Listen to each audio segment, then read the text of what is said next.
I walked away from church and I told God, if this is your kingdom, I want nothing to do with you. Popular, loved, and successful, yet spiritually empty. 15 years later, after silence and after rebellion, God was still there. I felt a whisper. He had never stopped pursuing me.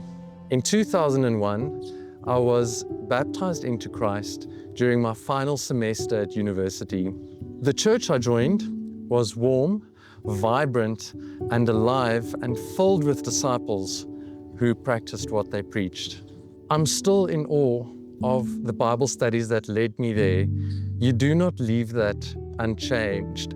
After graduation, I began my year of community service in Port Elizabeth, then came back to Johannesburg and joined the Northwest region until 2007. But something had changed. It became hard to connect. I gave of my time, my energy, my heart, but rarely received. One night, I was worn out and emotionally empty. My disciple's son told me that he had to challenge his own father to invite me to an event he was hosting. That moment shattered me. I went home and closed the door and told God that if this is your kingdom, I want nothing to do with you or your people. No one followed up. No one reached out, except for one sister who never stopped checking in and never stopped praying for me. And so I left, not quietly, and with resolve. I dove headfirst into a new identity, a life of homosexuality. It was easier. I was welcomed and finally seen, yet something was always missing. I remembered a friend once told me, if God is in your blood, you can't escape him, and he was right. Over time, the anger began to fade, the bitterness softened, and beneath it all, I started to hear it. The whisper, God was still there. He never stopped loving me, despite my sinful rebellion. After 15 years, I prayed again, God, help me return. I had tasted every alternative, but none had satisfied my soul. But the cost of returning was high. I'd be leaving behind a life I'd built, friendships I cherished, and a version of myself that felt safe.